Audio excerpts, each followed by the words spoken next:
this vehicle is not supposed to be here and you're not supposed to be Who's here. saying that? They called about it. I don't know who called. Okay, All right, go ahead and do what you got to do, dog. Do what you got to do. Go on and lock me up. Look, just have a seat. It's already a lawsuit. It's already a lawsuit, dog. That is a pastor in Alabama arrested while trying to be a good neighbor. That's what happened to Pastor Michael Jennings after a longtime friend asked him to water their plants while he was out of town.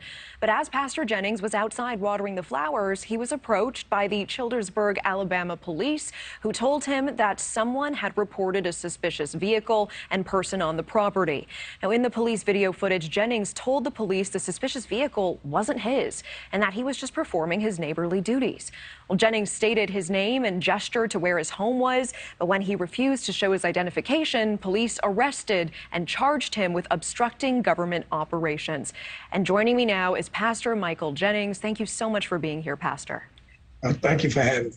First of all, I want to ask, what is the feeling for you at this point? Is it outrage? How has this changed how you feel in your own community? Well, it's outrage, it's shame. Feel dehumanized with what happened to me. It's embarrassing. So humiliating and everything else because of what they did. What are you looking for at this point? Some change. I'm looking for change from the mayor's office on down with the city. Can I ask, what was going through your mind as all of this was happening? You said you went over just across the street to your neighbor's house to water the flowers. How did you even conceptualize what was happening? What did you think the police wanted to talk to you about when they walked up to you? Well, just being a black male, when I was over there watering the flowers, I saw the police vehicle come up and it went down the back road behind the house, driving slowly. So I already knew that I was going to be approached. And I don't think they were trying to stop anything. They were trying to catch something. So when he approached me and started talking to me, it seemed surreal. Is this really happening? Over flowers. So it's kind of crazy.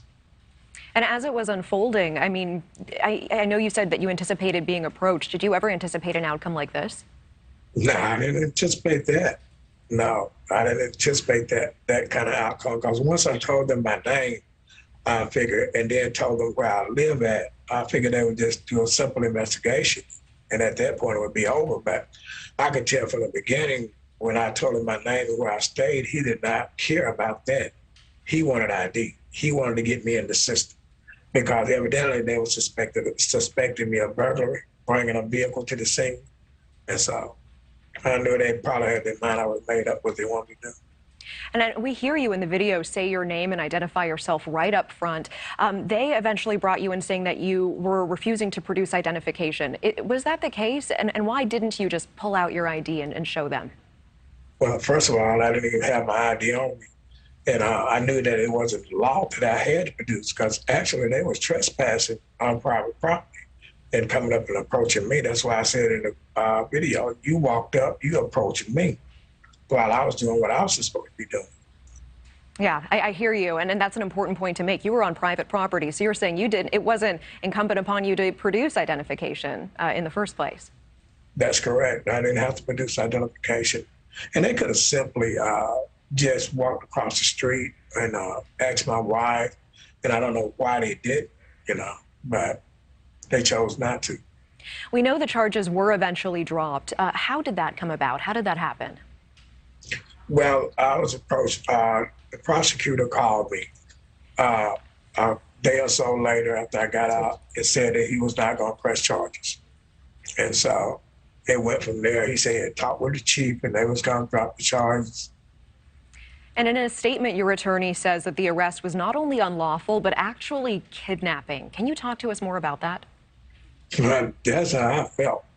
I actually felt like I was being kidnapped. Well, I guess you could call it a duck now. When they arrested me, and it kind of connected me back with my ancestors, man, from slavery. I was like, wow, just being able to walk up and chain someone just because you got the power to do it, and not even reasonable enough to talk to them, they could have did a little due diligence and found out right quickly. When they asked Miss Amanda her full name, she wouldn't give it. They asked her for ID, she didn't give it. They said, well, we'll just simply run her tags and find out who she is. They didn't arrest her. Yeah. We know a lawsuit has not been filed from you yet. What do you think will happen going forward? What are you seeking now?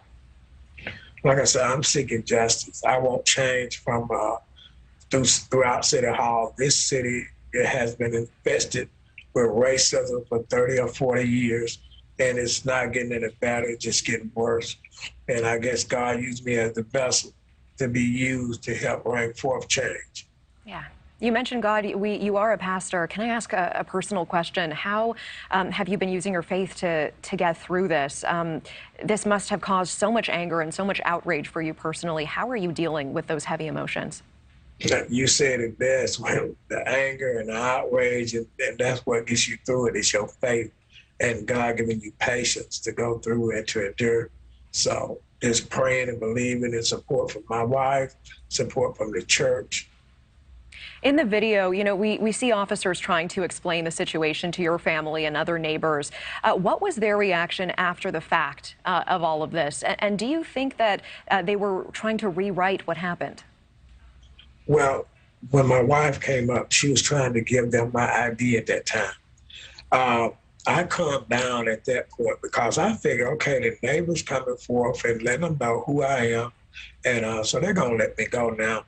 But I think the real reason was when the officer, you can't hardly hear it in the video, but one of the officers came up screaming at me, telling me to shut up, shut up, shut up, you talk too much. And I said, you don't tell me to shut up, boy. I'm a full grown man. 10-15, that means arrest him now. So it wasn't all about the obstruction of government operation.